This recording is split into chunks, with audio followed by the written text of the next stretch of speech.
22 juin 1941. Contre l'avis de tous ses généraux, Hitler, sans la moindre déclaration de guerre, lance vers 3h15 du matin 153 divisions, 600 000 véhicules motorisés, 3580 engins blindés, 7184 bouches à feu et 2740 avions contre la Russie. La plus puissante concentration de forces de l'histoire, renforcée par des divisions roumaines, finlandaises, hongroises et slovaques.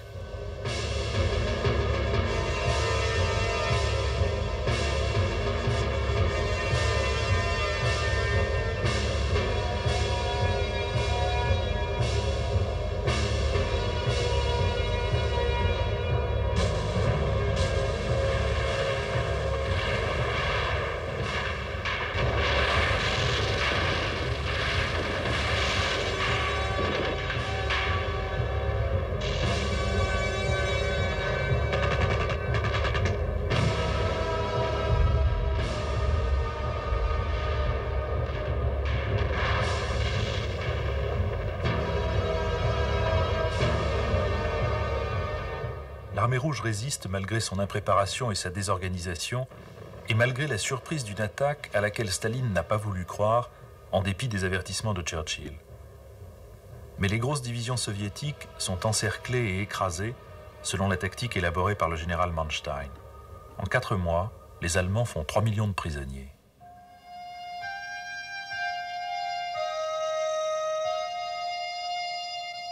Pour Hitler, la guerre en Russie n'est pas n'importe quelle guerre, c'est la sienne, la guerre nationale-socialiste qu'il a voulu depuis toujours. Rien ne pourra éviter, disait-il en 1935, le combat décisif entre l'esprit allemand et l'esprit panslaviste, entre la race et la masse. Il faut que la hiérarchie des maîtres subjugue le pullulement des esclaves. Nous sommes le seul peuple capable de créer le grand espace continental en imposant notre poigne.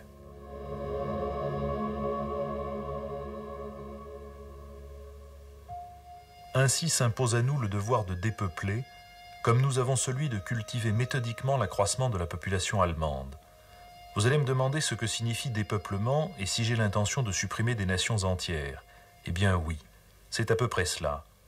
La nature est cruelle, nous avons donc le droit de l'être aussi.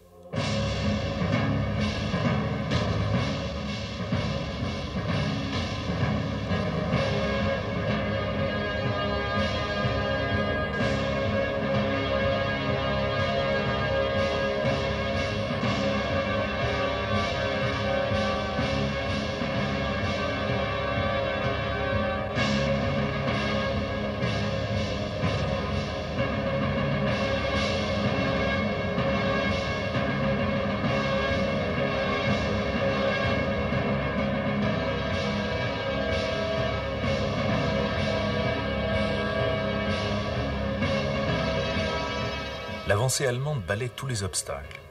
Conformément aux prévisions d'Hitler, tous les observateurs considèrent qu'elle sera à Moscou avant l'automne. Une à une, les grandes villes tombent.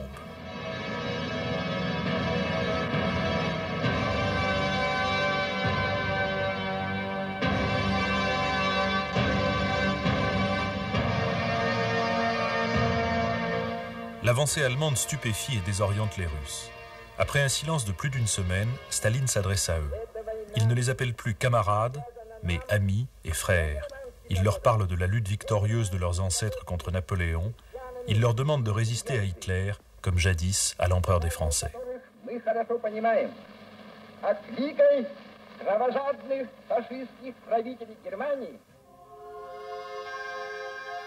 Devant l'armée allemande, villes, villages, usines et entrepôts sont détruits, et avec eux tout ce qui pourrait faciliter le repos et le ravitaillement de l'ennemi.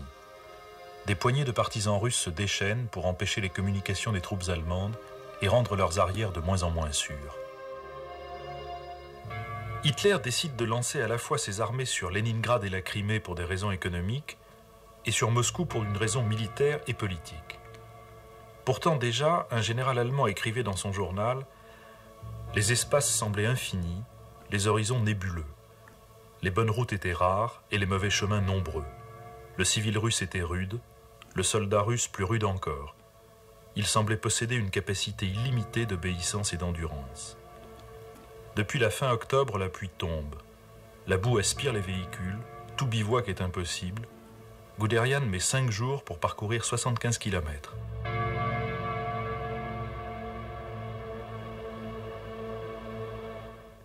Hitler s'est refusé à préparer une offensive d'hiver.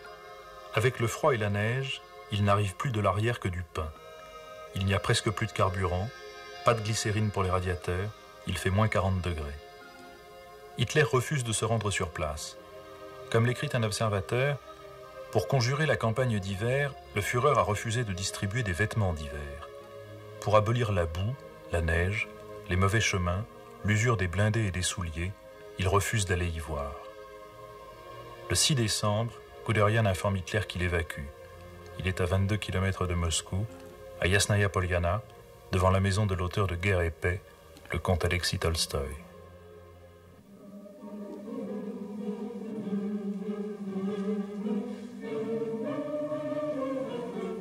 Toutes les industries de l'Ukraine ont été évacuées et implantées dans l'Oural, en Sibérie et au Kazakhstan. Des troupes fraîches arrivent de Sibérie. La Russie est prête à la contre-attaque.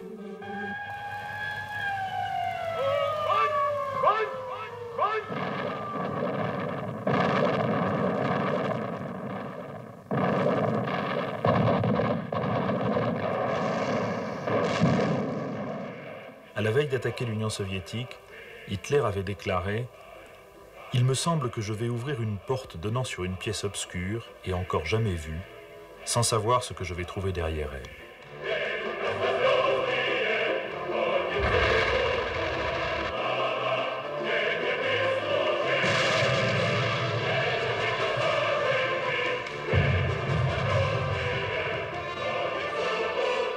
Les troupes allemandes reculent jusqu'à Smolensk. Hitler a commis 2 erreurs. L'une militaire fut d'avoir consacré trop de temps à l'invasion de la Russie du Sud, au détriment de l'attaque de Moscou. L'autre, politique, fut d'avoir décimé et tourné contre lui des populations dont il aurait pu s'assurer la neutralité et souvent la collaboration.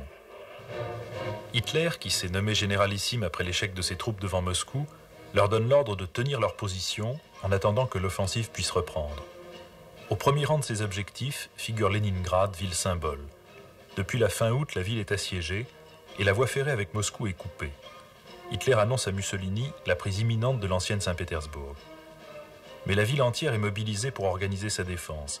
2,5 millions d'hommes, de femmes et même d'enfants participent au sauvetage de leur cité, exhortés à la radio par le compositeur Dimitri Shostakovich et la poétesse Anna Akhmatova. À ceux qui hésitent ou qui se dérobent, on applique la terreur révolutionnaire.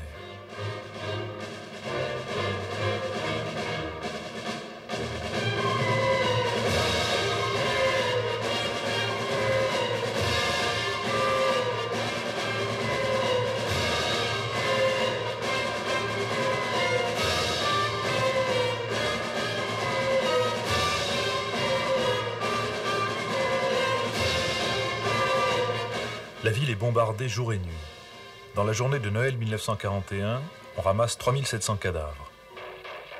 Pourtant, les Russes ne cessent de lancer contre les Allemands des attaques coûteuses. Les fusiliers marins, surnommés la mort noire par les troupes d'Hitler, effectuent des raids meurtriers. 190 000 combattants allemands périront devant Leningrad ou dans Leningrad, défendus rue par rue, maison par maison.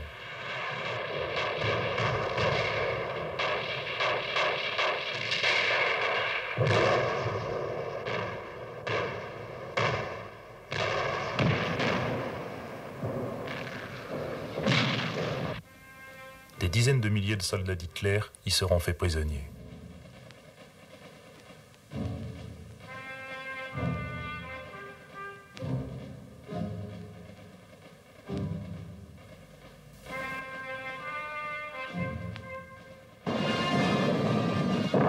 Hitler fait alors entourer la ville d'une ceinture de canons Krupp, Skoda et Schneider, capables d'une puissance de feu inconnue jusqu'alors.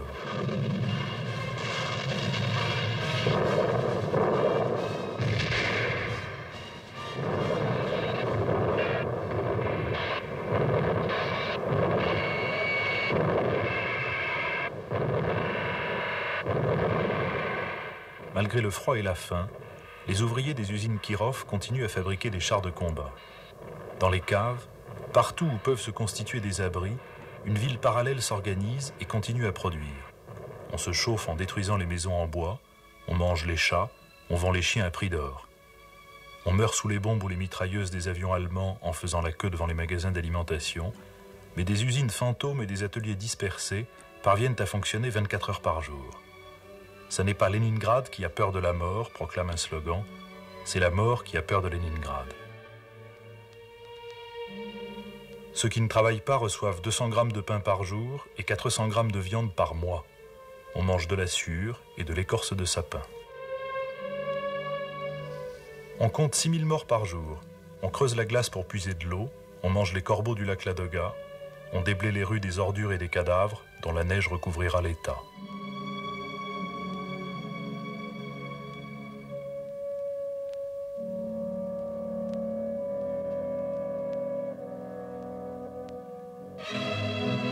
Sur les eaux gelées du lac Ladoga, seule liaison possible entre Leningrad et le reste du pays, les Russes construisent une route en 15 jours.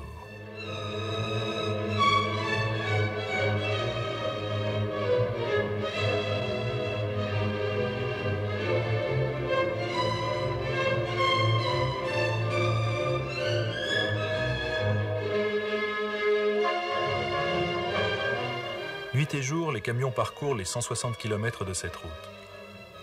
Le feu des batteries allemandes détruit près d'un convoi sur deux, mais au lieu de 33 tonnes de farine par jour, ce sont 360 tonnes qui parviennent désormais quotidiennement à Leningrad. Le Ladoga gelé portera même un train qui parviendra à effectuer 6 allers-retours. Cette résistance opiniâtre, désespérée, ingénieuse, patiente, comment Hitler aurait-il pu l'attendre de ceux qu'il considérait comme des Untermensch, des sous-hommes? La sauvagerie de ces commandos a poussé les Russes dans les bras de Staline. La volonté nazie d'anéantissement de l'Union soviétique a exaspéré le réflexe patriotique. Le stratège Hitler, aux intuitions géniales, a été paralysé et aveuglé par l'idéologue Hitler. Les combattants affamés de Leningrad commencent à croire qu'ils survivront à l'hiver. La radio demande des volontaires pour constituer un orchestre. À Tokyo, le prince Konoye